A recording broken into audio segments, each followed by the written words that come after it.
صحیح. اور اس حرام کے اندر ہر وہ بندہ شامل ہوگا اس گناہ میں جس نے اس کی بنیاد رکھی. اور جس کو علم ہوگا اس بات کا. اسی لیے یہ بینک بنانا یہ شریعت اسلامیہ کے اندر اس کی اجازت نہیں ہے. اور ہم بالکل قطعی طور پہ یہ عرض کرتے ہیں کہ اس حوالے سے ہمارے فقہا کی تصریحات موجود ہیں، قرآن و سنت میں ہے کہ اگر وہ بچہ دودھ پی لیتا ہے. اچھا یہاں پر مثالیں دی جاتی ہیں جی نبی علیہ السلام نے دودھ پیا، نبی علیہ السلام نے حضرت حلیمہ سعدیہ کا دودھ ڈائریکٹ پیا. صحیح. اس طرح کوئی بینک نہیں بنے تھے وہاں سے دودھ نکل کے آیا، ڈائریکٹ دودھ پیا. اور آج اگر ایک بچے کی ماں دودھ نہیں پلا سکتی، کوئی میڈیکل پرابلم ہے، وہ کسی اور کا دودھ بچہ پی سکتا ہے، اس میں شرعی طور پہ کوئی پابندی نہیں ہے. کسی ماں کا. جی جی. اور آپ کہتے ہیں کہ ماں کا پی لے، نہیں کسی اور ماں کا جس کا وہ دودھ پیے گا وہ اس کی ماں بن جائے گی. تو بینک کا جائز نہیں ہے ان کی جو سٹور ہوا دودھ ہے، لیکن خالصتاً اگر کوئی ایسی ماں کی کوئی ایسی عورت اس کو اڈاپٹ کر لے اور کہے کہ میں اس کو دودھ یعنی اس بچے کو دودھ پلانے کے لیے تیار ہوں، رضامند ہوں، تو اس کو آپ یہ سمجھتے جائز ہے؟ بالکل جائز ہے. نبی علیہ السلام نے خود دودھ پیا. مفتی صاحب آپ سے ایک تو سوال یہی ہے، اس پہ روشنی ڈالیں، اور ساتھ جو اسلام کے اندر رضاعت کا معاملہ ہے، اس کی جو شرعی تقاضے ہیں، جو اس کی حرمت ہے، اس پہ بھی روشنی ڈالیں آپ. بسم اللہ الرحمن الرحیم. سب سے پہلے آپ کا شکریہ، آپ نے اس نازک اور اہم مسئلے پر ہمیں یاد فرمایا. اللہ تعالیٰ اپنی جناب سے آپ کو جزائے خیر عطا فرمائے. یہ معاملہ واقعتاً جیسے مفتی صاحب نے فرمایا بڑا نازک ہے جی. قرآن مجید کی آیت ہے 4 پارہ اور سورہ نساء، وَأُمَّهَاتُكُمُ اللَّاتِي أَرْضَعْنَكُمْ وَأَخَوَاتُكُمْ مِنَ الرَّضَاعَةِ. جو عورتیں تمہیں دودھ پلاتی ہیں وہ بھی تمہاری مائیں ہیں. اللہ اکبر. ٹھیک، تو وہ بھی تمہارے اوپر ہمیشہ کے لیے حرام ہیں. وَأَخَوَاتُكُمْ مِنَ الرَّضَاعَةِ، اور ان کی جو بچیاں ہیں اور وہ بھی تمہارے اوپر ہمیشہ کے لیے حرام ہیں. یعنی جہاں محرمات کا ذکر کیا تو وہاں رضائی ماں کا بھی اور رضائی بہن کا بھی ذکر کیا.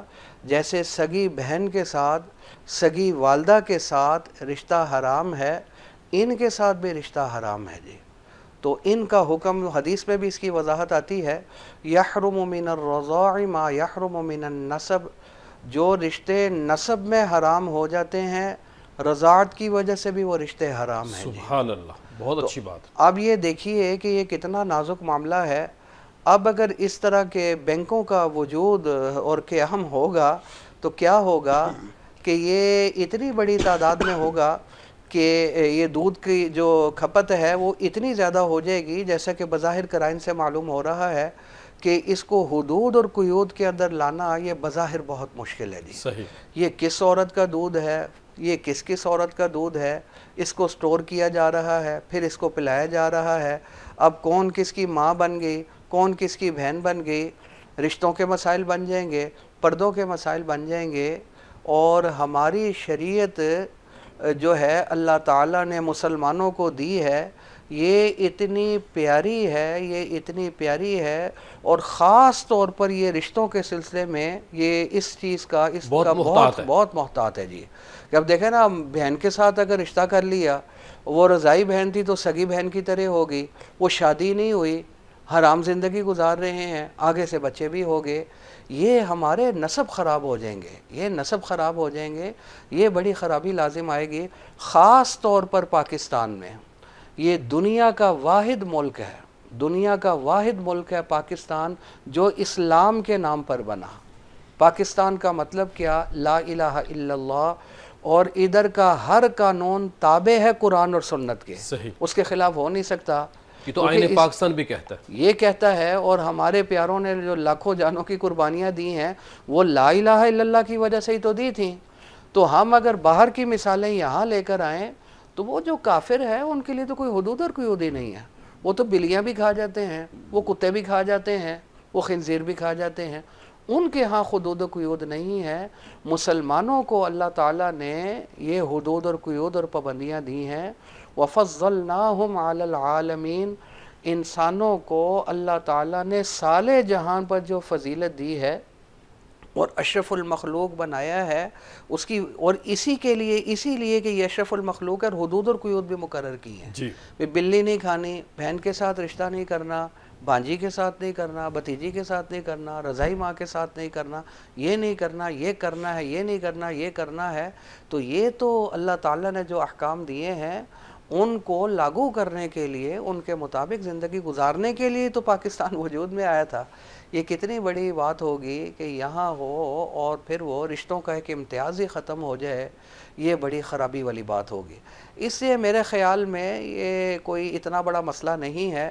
اگر کہیں خدا نخواستہ کسی خاتون کا انتقال ہو جاتا ہے، بچہ موجود ہے، یا کوئی بیماری آ جاتی ہے جس وجہ سے دودھ نہیں پلا سکتی، تو کسی اور خاتون کا دودھ پلا دیا جائے. صحیح. اس کے اور متبادل بھی موجود ہیں. تو آج تک کیا یہ اگر وہ بچے کو ضرورت پڑتی تھی، اس طرح کے عوارض پیش آ جاتے تھے تو کیا ہو رہا تھا؟ وہ ایسے ہی ہو رہا تھا. اب تو بہت سارے جو ہے وہ طریقے موجود ہیں، سلسلے موجود ہیں جس سے وہ ترتیب بن سکتی ہے. تو میرے خیال میں یہ ہماری ریڈ لائن ہے جی، جہاں رشتوں کا امتیاز ہی ختم ہو جائے. بالکل ٹھیک ہوگا. آپ نے مجھے کہا جی کہ ابھی کچھ ایسی حدود اور قیود مقرر کر رہے ہیں جی. وہ پھر جب حدود اور قیود سامنے آئیں گی، انہوں نے کیا حدود اور قیود علامہ صاحب میں مقرر اس کی پہ دوبارہ آپ سے بات کرتا ہوں. آج ہمارا موضوع بہت اہم ہے اور ہم آپ کے ذہنوں کی بات کر رہے ہیں، آپ کی سوسائٹی کی بات کر رہے ہیں. آپ کو جو درپیش مسائل ہیں، ہو سکتے ہیں کبھی ہوں گے، ان کے اوپر ہم یہ ڈسکس کرتے ہیں. جو ہمارے پروگرام کا نام ہے دین و دنیا، کہ دین کو بھی پکڑنا ہے، دنیا کو بھی پکڑنا ہے، اور ایک بیلنس رکھنا ہے تاکہ ہم جو دنیا میں آئے ہیں، اس دنیا کے بعد جو اگلی دنیا ہے اس دنیا کا بھی ہم نے جواب دینا ہے. اصل دنیا وہی ہے، آخرت والی دنیا ہے، اور اس کا بھی ایک نظام ہوگا. آج کے موضوع کے حوالے سے حافظ جلندری نے کہا تھا، یہی وہ عظمتیں ہیں ماں کے دودھ کی، یہی وہ عظمتیں ہیں ماں کے دودھ کی، کہ خوشبو آ رہی ہے جنت الفردوس کی، کہ خوشبو آ رہی ہے جنت الفردوس کی. یہی وہ جام ہے بخشا خدا نے خاص طور پر، یہی وہ جام ہے بخشا خدا نے خاص طور پر، جسے پی کر جوانی پا گئی بے نور قوم، جسے پی کر جوانی پا گئی بے نور قوم. اور قتیل شفائی نے کہا تھا، ماں کا دودھ جب بچے کے جسم میں جاتا ہے، ماں کا دودھ جب بچے کے جسم میں جاتا ہے، روح کو بھی ایک نئی تازگی عطا کرتا ہے، روح کو بھی ایک نئی تازگی عطا کرتا ہے. یہی وہ تحفہ ہے جو قدرت نے بخشا ہے، یہی وہ تحفہ ہے جو قدرت نے بخشا ہے، کہ اس میں محبت کا دریا چھپا ہوتا ہے، کہ اس میں محبت کا دریا چھپا ہوتا ہے.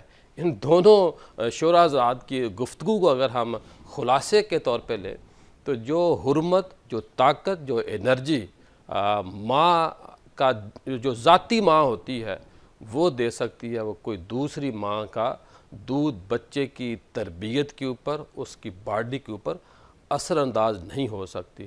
مفتی عمران صاحب، اگر میں آپ سے یہ پوچھوں کہ ایک تو رضاعت اور ایک نسب ہے، اس میں تھوڑا سا آپ فرق کر دیں، اور دوسرا ہمیں یہ بتائیے کہ جو دودھ پینے یا نکال کر اس کو سٹور کرنے یا اس کو پھر خشک دودھ بنانے، اور ساتھ میرا دونوں سے یہ ایک ہی سوال میں آپ سے کروں گا تاکہ دونوں جو احناف کے ہمارے دیوبند اور اہل بریلوی جو مسلک ہے اس کی تھوڑی سمجھ آ جائے ہمارے سننے والوں کو، کہ ایک ہے وہ نسب، رضاعت اور نسب میں کیا فرق ہے.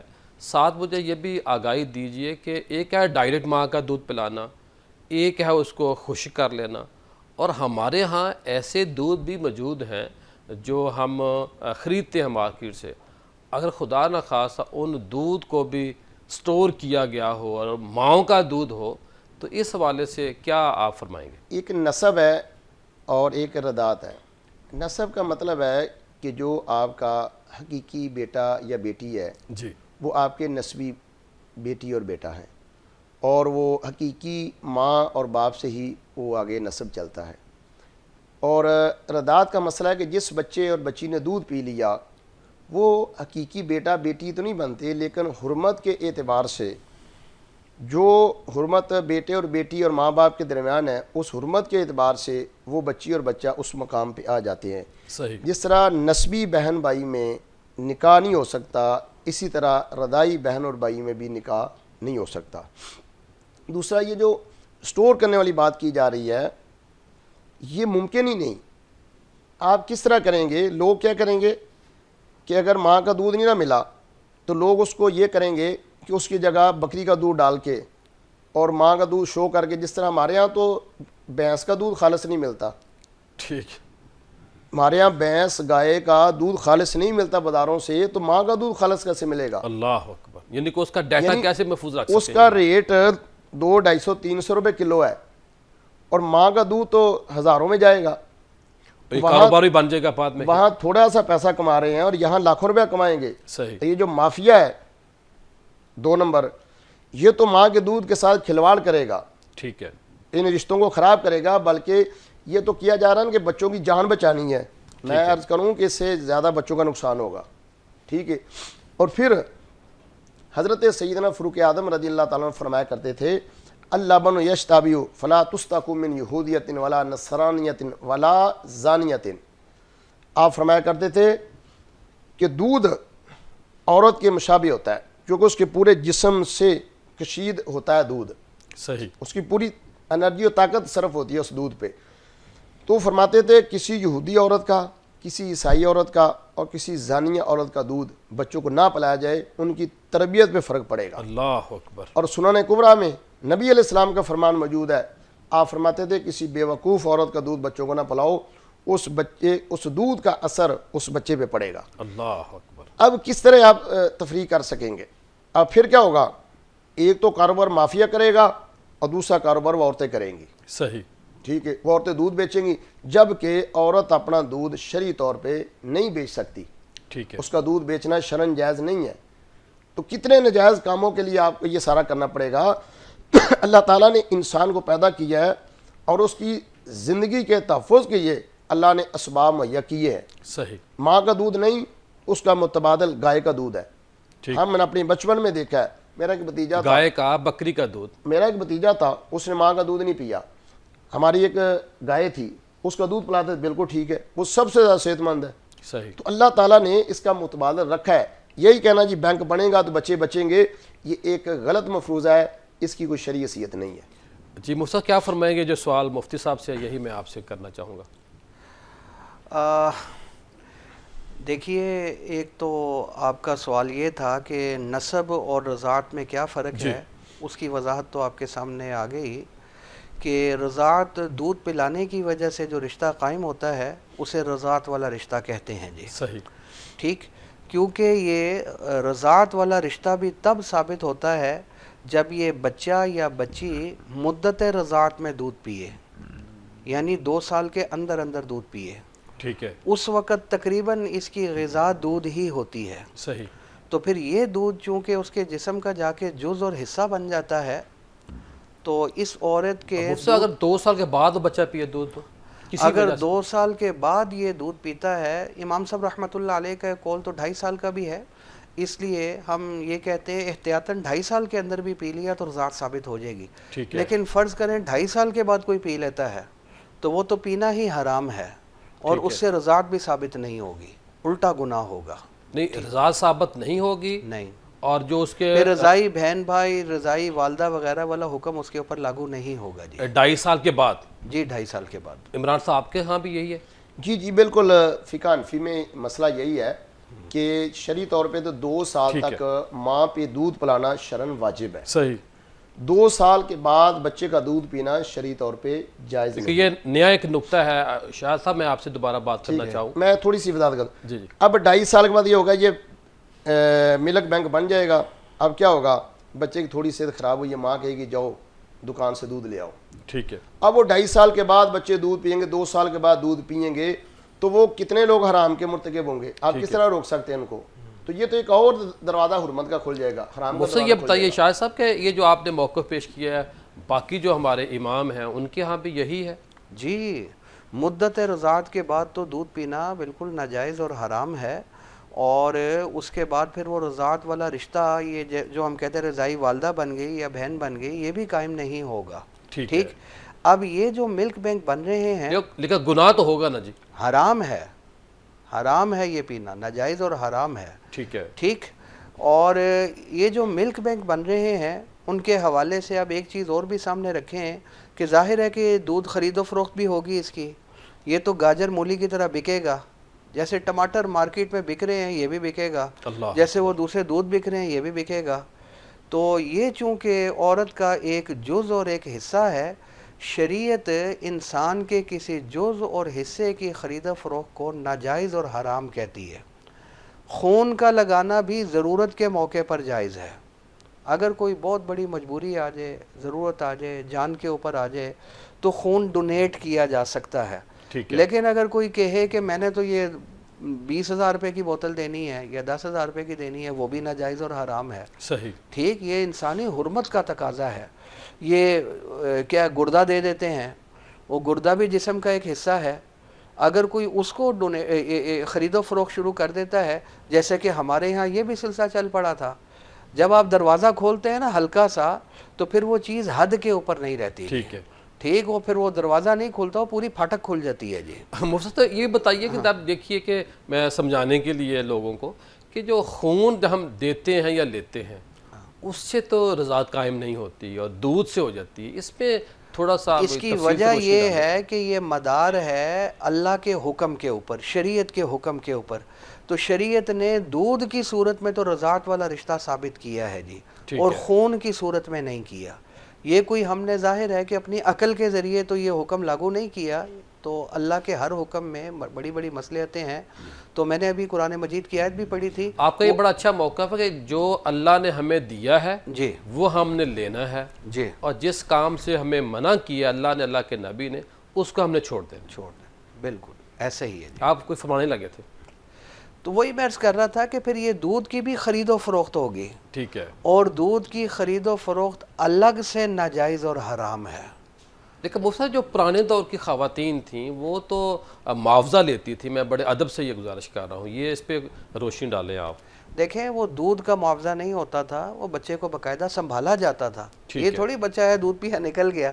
دودھ کا معاوضہ نہیں ہوتا تھا، وہ اجرت اس چیز کی ہوتی تھی کہ جو بچے کو سنبھال رہی ہے، جو ٹائم 24 آور یا کئی مہینے کے سال جو بچہ تھا اس رضائی ماں کے پاس ہوتا، اس خدمت کا معاوضہ ہوتا تھا. وہ اور فیملی کو بھی پتا ہوتا تھا کہ یہ اس کی رضائی ماں ہے، اور جس اس ماں سے باقی بہن بھائیوں نے دودھ پیا ہے لوگوں کو یہ پتا ہوتا تھا یہ اس کے رضائی بہن. یہی چیز میں عرض کرنے لگا تھا کہ وہاں تو چونکہ معلوم ہے کہ کس عورت کا دودھ پیا ہے تو وہ رضائی ماں بن جائے گی، اس کے رضائی بچے جتنے بھی ہیں وہ اس کے جو ہے وہ بہن بھائی بن جائیں گے. یہاں آپ چاہ رہے ہیں یہ تو نامعلوم ہے نا. اس کے اندر بھی اگر کوئی ایسا طریقہ مثال کے طور پر ہوتا ہے کہ یہ پتہ چل جاتا ہے کہ جی یہ فلاں عورت کا دودھ ہے جی جو اس کو پلایا جا رہا ہے، یا فلاں 2-3 عورتیں ہیں جن کا دودھ پلایا جا رہا ہے، یہ جتنی بھی ہیں، اگر وہ معلوم ہو جاتے ہیں تو پھر تو ظاہر ہے، اور وہ خرید و فروخت بھی نہیں ہوتی، وہ پھر الگ بات ہو جائے گی. پھر اس کے تو ناجائز ہونے کے بارے میں کہنا ذرا تھوڑا مشکل ہو جائے گا. لیکن اس کی تمیز اور یہ پورا اس کا یہ نظم جو ہے یہ بہت مشکل ہے. پریکٹیکلی یہ ممکن نہیں ہے. اس لیے اگر ایک جو ماں ہے اس کا دودھ 2-3 بچوں کو پلا دیا جائے جو اس سے دودھ لیا گیا ہے تو اس صورت پہ بھی جائز نہیں ہے کسی صورت یہ نہیں. وہ تو میں اور ان کا ڈیٹا رکھ لیا جائے، ناظرہ کے ساتھ اس کو اٹیچ کر دیا جائے، کوئی شکل ایسی. دیکھیں ہم سے جو سوال ہوتا ہے نا ہم اس سوال کے مطابق جواب دیتے ہیں عام طور پر. ٹھیک ہے. اگر یہ کوئی یہ سوال کرے کہ 2-3 عورتوں کا دودھ اس بچے کو مدت رضاعت میں پلا دی ہے، کیونکہ بعد میں پلانا تو حرام ہے نا، تو کیا یہ جائز ہے ناجائز ہے؟ جی ہم کیا کہیں گے جائز ہے. ٹھیک. اور اس کے بعد یہ جو ہے یہ رضاعت وغیرہ حرمت رضاعت بھی آ جائے گی، یہ رضائی والدہ بن جائیں گی اور ان کے بچے جو ہیں وہ ان کے رضائی بہن بھائی بن جائیں گے. صحیح. لیکن میں وہ آپ سے عرض کر رہا ہوں کہ یہ پریکٹیکلی یہ صورت ممکن نہیں ہے بینک میں، یہ بہت مشکل ہے. صحیح. لہٰذا ان حالات کو بھی دیکھنا چاہیے، اور یہ ضروری نہیں ہے کہ جو چیز وہاں ہو رہی ہے یورپ میں تو وہ یہاں بھی ہو. ہمارے لیے نمونہ یورپ نہیں ہے، اللہ نے ہمارے لیے نمونہ حضور بنا کر بھیجے ہیں. لقد کان لکم فی رسول اللہ اسوۃ حسنہ، حضور کو بہترین نمونہ بنا کر بھیجا گیا ہے. تو بظاہر تو یہی ہے کہ یہ بڑا مشکل ہو جائے گا حدود اور قیود کے اندر یہ معاملہ کرنا، پھر خرید و فروخت بھی نہ ہو، پھر اس کا امتیاز بھی ہو کس کا دودھ ہے کس کا نہیں ہے، تو یہ پھر ذرا مسائل اور پیدا ایسا ہو جائیں۔ ملک جہاں خدا نہ خواستہ پہلے چیزیں بگڑی ہوئی ہیں، کسی چیز کا کوئی کنٹرول نہیں ہے۔ عمران صاحب کچھ آپ ایڈ کرنا چاہ رہے تھے؟ بس میں یہی کہوں گا کہ جیسے آپ کہنا کہ یہاں کوئی بھی چیز خالص یہاں نہیں مل رہی، تو ماں ایک ہی ماں کا دودھ ہے۔ ہمارے یہاں لوگ کہتے ہیں نا کہ دادا صاحب عرس پہ خالص دودھ ملتا ہے، یا ماں سے ڈائریکٹ بچہ دودھ پیے تو خالص دودھ ملتا ہے، اس کے علاوہ ہر چیزیں ملاوٹ ہے۔ یہ ایک باقاعدہ کاروبار بن جائے گا، پورا مافیا بن جائے گا۔ یہ جو غریب عورتیں ہیں ان سے جا کر دودھ خریدا جائے گا، جیسے ہمارے آج کل عورتوں کے بال خریدے جاتے ہیں 12 14 15 ہزار روپے کلو، 20 ہزار روپے کلو خریدے جا رہے ہیں، حالانکہ عورتوں کا اپنے بال بیچنا شرعی طور پہ حرام ہے۔ اللہ اکبر۔ ہم نے بچپن میں دیکھا ہے کہ ہماری مائیں جب کنگھی کرتی تھی بال جمع کر اکٹھے کر کے جا کے دفن کرتی تھی، اللہ اکبر۔ آج عورتیں بال بیچ رہی ہیں۔ اسی لیے مفتی صاحب نے مسئلے کی وضاحت کافی کر دی ہے، تو میں اس میں ایک بات عرض کروں گا کہ اس رشتے کا بڑا احترام ہے۔ یہ ممکن ہی کون اس کو جمع کرے گا، صحیح، کون اس کے اندر تمیز کرے گا، امتیازی حیثیت کون قائم کرے گا؟ کوئی نہیں کرے گا۔ ٹھیک بات۔ کر دیں گے جی آپ، اب اس کا ایک پہلو ہے نفع کا، دو پہلو نفع کے، جی 98% اس میں نقصان ہے۔ نقصان ہو سکتا ہے، حرام کے حرمت کے مرتکب ہو سکتے ہیں۔ رشتے تباہ ہو جائیں گے، نسل انسانی کی بقا اس میں یعنی کہ عزت و آپ کے وقار کہنے کا ہے۔ مطلب یہ جو مفتی صاحب نے پہلے بات فرمائی کہ ہمارا تو ہے سوال کرنا اور علماء کا ہے بتانا۔ یہ بہت اچھی گفتگو اب تک ہو چکی ہے ہماری، اور ہم اس نتیجے پہ پہنچے ہیں کہ علماء کا کام ہے، کوئی بھی مسئلہ ہو، یہ مسئلہ ہو یا کوئی بھی ہو، یا آنے والے کسی وقت میں، علماء کا کام ہے، مفتیان کرام کا فریضہ ہے کہ وہ بات کو بتانا، اس کا شرعی حل بتانا، جائز یا ناجائز، یہ عمل کرنا سوسائٹی کا کام ہے، ریاست کا کام ہے، اور علماء کی ذمہ داری جو بنتی ہے اس کو پورا کر رہے ہیں۔ اور اس حوالے سے جو ہمارے مفتیان کرام ہیں انہوں نے بڑے بھرپور انداز میں آواز اٹھائی ہے، اور میں یہاں یہ بھی عرض کروں گا کہ جو اسلامی نظریاتی کونسل ہے وہ اس مسئلہ سے کو بار بار دیکھیں اور کوئی ایسا فیصلہ نہ دیں جس سے کوئی ایک کوئی نیا پرابلم کریٹ ہو۔ آج ہمارا موضوع بہت اہم ہے اور وقت کی نزاکت کے عین مطابق ہے۔ وقت کی نبض کو ہم نے پکڑا ہے اور تھامنے کی کوشش کر رہے ہیں، اور آپ کو بتانے کی کوشش میں مگن ہیں کہ یہ چیز حلال ہے یا حرام ہے۔ اور وہ آج کا موضوع ہے ملک بینک، جو انسانی دودھ کو ذخیرہ کرنے کے حوالے سے ایک بحث ہے، اور وہ مسئلہ جو ہے اسلامی نظریاتی کونسل میں بھی جا چکا ہے۔ اس کے اوپر اسلامی نظریاتی کونسل اپنا فیصلہ دے گی۔ اور احمد ندیم قاسمی نے کہا تھا، ماں کے دودھ میں ہے دنیا کی سب غذا سے کمال، ماں کے دودھ میں ہے دنیا کی سب غذا سے کمال، یہی ایک تحفہ ہے جس سے شروع ہو ہر حال، اس میں شفقت بھی ہے، رحمت بھی ہے، پیار بھی، ماں کے دودھ سے بنتی ہے قوم کی تقدیر بھی۔ اور بانو قدسیہ نے کہا تھا، ماں کا دودھ ہے خالص یہ رحمتوں کا خزینہ، یہی ہے محبت کا پیغام دل نشی، اسی میں پوشیدہ ہے قدرت کا راز حیات، یہی ہے عظمت کی پہچان، یہی روشنی۔ مفتی صاحب، پروگرام کے آخری حصے میں ہمیں یہ بتائیے کہ ہمارا جو مذہب ہے اس کی بڑی برکتیں اور بہاریں ہیں، اور بریک میں آپ نے بڑا اچھا نکتہ بتایا کہ کوئی بچہ دودھ نہ پینے سے نہیں مر رہا، اصل پرابلم ہے جو ملاوٹ شدہ چیزیں ہیں، جو بے روزگاری ہے، اور ان حوالے یہ اتنی جو نزاکت ہے ہمارے معاشرے میں جو پرابلم ہے، ان پرابلم کو چھوڑ کر یہ نئے نئے جو فتنے میں کہوں یا ایک نئے نئے ایشوز کیوں کھڑے کیے جاتے ہیں؟ اگر کوئی بھی ملک کہے کہ اتنے پیسے لے لو اور اس کام کو شروع کرو، آغاز کرو، تو یہ نامناسب ہے۔ اور ساتھ یہ بھی بتائیے مفتی عمران صاحب کہ اس حوالے سے ہمیں کیا کیا احتیاط کرنی چاہیے، حکومت کو، ماؤں کو، بچوں کو، اور ایک سوسائٹی کے اندر رہتے ہوئے ایک فرد کی اس حوالے سے کیا ذمہ داری ہے؟ جی، آج آپ نے شاعروں کو زیادہ ترجیح دی ہے، اور ایک شعر آپ نے پڑھا ہے کہ دور سے بنتی ہے تقدیر۔ یہ جملہ مناسب نہیں، اس لیے کہ تقدیر اللہ رب العزت ہی لکھتا ہے اور لکھواتا ہے. صحیح. تو میں عرض کروں کہ دودھ کا رشتہ ایک انتہائی مقدس رشتہ ہے. ضرورت اس امر کی ہے کہ بچوں کی دیکھ بھال کے لیے جو ان کی ضروریات ہے ان کو پورا کرنے کے لیے، اور جو حضور کی شریعت کے اندر بچوں کے حوالے سے تعلیمات ہیں بحمد تعالیٰ، ماں کے حمل سے لے کر پیدائش تک، پیدائش کے بعد بچپن، جوانی، بڑھاپے تک ایک ایک چیز رسول اللہ کی شریعت میں موجود ہے. ادھر سے ہم رہنمائی لیتے نہیں اور ہم دوسرے چل پڑتے ہیں. صحیح. ٹھیک ہے. ماں کے اس رشتے کی قدر، رضائی رشتے کی، نبی علیہ الصلوۃ والسلام تشریف فرما تھے تو ایک باپردہ خاتون آئی، نبی علیہ الصلوۃ والسلام کھڑے ہو گئے، آپ نے اپنی چادر بچھائی، وہ محترمہ اس پہ بیٹھی، نبی علیہ السلام کچھ ان سے باتیں کی، وہ چلی گئیں. صحابہ نے پوچھا یا رسول اللہ یہ خاتون کون ہے جن کے لیے آپ نے اپنی چادر بچھائی ہے، آپ کھڑے ہو گئے ہیں؟ تو پیارے آقا علیہ السلام نے فرمایا میری والدہ محترمہ حضرت حلیمہ سعدیہ رضی اللہ تعالی عنہا تھی. ٹھیک ہے. تو یہ نبی علیہ الصلوۃ والسلام نے اس رشتے کی ہمیں قدر بتائی ہے. صحیح. اور مجھے ایک اور روایت یاد آ گئی ہے کہ ان حضرات کے لیے جو اپنے بہن بھائیوں کا حق مارتے ہیں. صحیح. نبی علیہ الصلوۃ والسلام حضرت حلیمہ سعدیہ کا دودھ پیتے تھے، تو حضرت حلیمہ سعدیہ کا اپنا بھی بچہ تھا، وہ ایک سائڈ سے دودھ پیتا تھا، نبی علیہ الصلوۃ والسلام دوسری سائڈ سے دودھ پیتے تھے، اور کبھی بھی رسول اللہ علیہ السلام نے بچپن میں بھی دوسری طرف سے دودھ نہیں پیا. اللہ اکبر. یہ ایک پیغام امت کے اپنے بھائی لیے کے کہ اپنے بھائیوں کا حق نہیں مارنا، جو حکم ہے شریعت کا ہم اس طرف جاتے نہیں، اور جس طرف حرمت کا دروازہ کھلتا ہے ہمارے لوگ، ہمارے اسکالر، ہمارے ڈاکٹر حضرات اس طرف چل پڑتے ہیں. میں کہتا ہوں آپ کسی اسپیشلسٹ ڈاکٹر کو یہاں بٹھائیں، اس سے پوچھیں ٹھیک کہ کتنے بچے ماں کے دودھ کی وجہ سے جا رہے ہیں، کتنے بچے خوراک نہ ہونے کی وجہ سے. زچہ بچہ کی دیکھ بھال کرنا یہ ریاست کی ذمہ داری ہے، ان کو علاج معالجے کی سہولت مہیا کرنا ریاست کی ذمہ داری ہے. تھر میں بچے مر رہے ہیں کس وجہ سے؟ صاف پانی نہیں ہے. صحیح.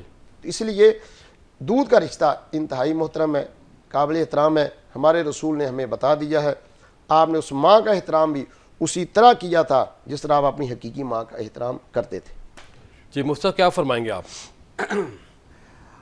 دیکھیے، جب ایک چیز کے بارے میں یہ یقین ہو یا غالب گمان ہو کہ یہ حدود کے اندر، شرعی حدود کے اندر نہیں چل سکتی، تو پھر اس کی اجازت نہیں ہونی چاہیے. مثال کے طور پر میں آپ کو ایک مثال دیتا ہوں. ایک بندے کے بارے میں آپ کو پتہ ہے کہ یہ چھری میرے سے مانگ رہا ہے اور اس کا مقصد پھل کاٹنا نہیں، سبزی کاٹنا نہیں، اس نے کسی بندے کو جا کر مار دینا ہے. جی بالکل. تو آپ کے لیے جائز ہی نہیں ہے اس کو چھری دینا. صحیح. اب آپ کہو جی کہ میرا مطلب ہے کہ وہ تو یہی کہہ رہا ہے کہ میں نے یہ کرنا ہے. آپ کو جی ہمیں پتہ ہے لڑائی ہوئی ہے، جھگڑا ہوا ہے، قسم کھا کر آیا ہے کہ میں نے اس کو قتل کرنا ہے، تو غالب گمان ہے یا یقین ہے اس نے کرنا ہی کرنا ہے وہ، تو آپ کے لیے جائز نہیں ہے اس کو چھری دینا جہاں آپ کو یقین ہو. ایسے ہی یہاں دیکھ لیں کہ یہ کیسے رہے گا حد بندی میں، کہ اب کیا پتا کہ وہی دودھ آ رہا ہے، وہ کوئی اس کی بنا کے چائے بنا کر پینا شروع کر دے، کوئی کھیر بنا لیتا ہے، کوئی کیا کر لیتا ہے. کیا ریاست ادھر آ کر پہرا بٹھائے گی کہ یہ چیز صرف یہ بچے ہی ہوں گے اور اس عمر کے ہوں گے، صرف ان کو پلایا جائے گا، دوسری جگہ نہیں جائے گا؟ تو میرے خیال میں یہ کام ہی شروع نہیں کرنا چاہیے جی، جس کے بارے میں ایک یعنی شرح صدر نہ ہو، اور قرائن کو دیکھتے ہوئے غالب یا پھر یقین کے درجے میں یہ بات ہو کہ یہ شریعت کی حدود کے اندر نہیں رہیں گے. ایک تو وہ رشتے خراب ہوں گے، ماں بہن کی تمیز ہی ختم ہو جائے گی، بہنوں کے ساتھ رشتے شروع ہو جائیں گے، یہ خرابیاں. پھر اس کی خرید و فروخت جو ہے وہ جیسے میں نے عرض کیا تھا، یہ وہ سیب اور کیلے کی طرح ہونی شروع ہو جائے گی. حالانکہ یہ خرید و فروخت بھی حرام ہے. تو تھوڑے سے فائدے کے لیے، اور وہ بھی موہوم فائدہ ہے، ہو یا نہ ہو، اس کے لیے جو یقینی نقصانات ہیں ان کو چھوڑنا یہ بالکل بھی سمجھداری والی بات نہیں ہوگی. OIC کے اندر جو فقہ اکیڈمی ہے، انہوں نے اس پہ 40 سال پہلے فتویٰ دیا کہ یہ ناجائز اور حرام ہے، اور جدہ کے اندر وہ اجلاس ہوا تھا، اور اس اجلاس میں مولانا تقی عثمانی صاحب نے شرکت بھی کی تھی. اور ابھی حال میں مفتی منیب الرحمان صاحب نے اس پہ بڑا تفصیل سے لکھا بھی ہے. دونوں حضرات کا آیا ہے، مفتی تقی صاحب کا بھی آیا ہے اور مفتی منیب الرحمان صاحب کا بھی غالباً آیا ہے. اگر میں دونوں آپ احباب سے پوچھوں کہ کیا ریٹرن جامعہ اشرفیہ اور جامعہ نعیمیہ سے اس حوالے سے فتویٰ جاری ہو چکا ہے یا جاری کرنا ہے، یا سوال آیا ہے یا نہیں آیا؟ جی ہمارے یہاں سوال آیا ہے اور ہم نے فتویٰ لکھ دیا ہے اس کے ناجائز ہونے کا، ٹھیک ہے، کیونکہ اس کا دروازہ کھولیں گے تو حرمت کا دروازہ کھل جائے گا، رشتوں کی پامالی ہوگی۔ اس لیے ہم گورنمنٹ سے یہی کہیں گے کہ 1% فائدے میں 99% نقصان نہ کریں۔ یہ خالص نسب انسانی کا مسئلہ ہے، کوئی عام مسئلہ نہیں ہے، اس میں بندوں کے نسب کا مسئلہ ہے، نسب خراب نہ کریں۔ حرمت کے دروازے کھل جائیں گے، بہن بھائیوں کے رشتے ہونے شروع ہو جائیں گے، اس سے جو بچے پیدا ہوں گے ان کو ہم کیا کہیں گے، اس لیے یہ کام نہ کریں۔ صحیح۔ شاہ صاحب آپ کے پاس جو فتویٰ آیا ہے اس حوالے سے، کوئی سوال آیا ہے، فتویٰ جاری کیا یا نہیں کیا؟ ابھی تک تو اس حوالے سے زبانی طور پر تو کئی لوگوں نے پوچھا ہے جی، تو ان کی ایسی ہی رہنمائی کی ہے جیسے میں نے آپ کے سامنے عرض کر دیا ہے۔ اگر میں لوگوں کی رہنمائی کے لیے آپ دونوں احباب سے پوچھوں کہ اس طرح کے جو نازک مسائل آتے ہیں دارالافتاء میں، اس پہ کیا آپ اپنے سینئر سے رجوع کرتے ہیں یا اپنا جو بورڈ ہوتا ہے، جو مفتیان اکرام کا اجلاس ہوتا ہے، کس طرح آپ نازک ایشوز کے اوپر فتویٰ جاری کرتے ہیں؟ جی اس کا طریقہ یہ ہوتا ہے کہ جہاں تھوڑا سا ڈاؤٹ آ جائے اور ذرا تھوڑا سا قابل غور مسئلہ ہو، اس میں ظاہر ہے مشورے کی ضرورت پڑے، تو پھر ہمارا بھی اور دیگر مدارس کا بھی ایک طریقہ ہے جی، وہ پھر دارالفتاؤں میں بھیج دیتے ہیں جی، بڑے بڑے جو مدارس ہیں ادھر بھیج دیتے ہیں کہ آپ اپنا موقف بھی اس کے اوپر دیں دلائل کے ساتھ جی۔ صحیح۔ پھر وہ دلائل سارے سامنے آ جاتے ہیں، پھر اس میں غور کر لیا جاتا ہے جی۔ آپ کے یہاں کیسے جی مفتی عمران صاحب؟ جی جس طرح مفتی شاہد صاحب فرما رہے ہیں، میں نے کافی مسائل میں ہم آپس میں ٹیلی فون پہ رابطہ کر کے، یہ بڑی اچھی بات ہے، یہ لوگوں کے لیے ہے کہ ماشاءاللہ اور دیگر مدارس جو دیوبند ہے اور بریلوی مسلک ہے یہ آپس میں رابطے میں رہتے ہیں۔ اجتماعی مسئلہ جو ہے ہم اس پہ مشورہ کرتے ہیں، اور بے شمار مسئلوں میں مشورہ کیا ہے، اور ہمارے جامعہ کے اندر ہمارے بزرگ عالم دین شیخ الحدیث و تفسیر علامہ مفتی عبدالعلیم سیالوی 90 سال سے زیادہ ان کی عمر ہو چکی ہے، تو وہ ہمارے سر کا تاج ہیں۔ ہم کسی مسئلے میں جب پھنس جاتے ہیں ہم ان کے پاس حاضر ہوتے ہیں، وہ ہم 2 گھنٹے یعنی اس مسئلے پہ تحقیق کرتے ہیں، ہمیں سمجھ نہیں آتی، استاد صاحب کو اللہ نے ایسا علم و فضل دیا ہے، ایک آدھے منٹ میں ہمیں مسئلہ سمجھا دیتے ہیں۔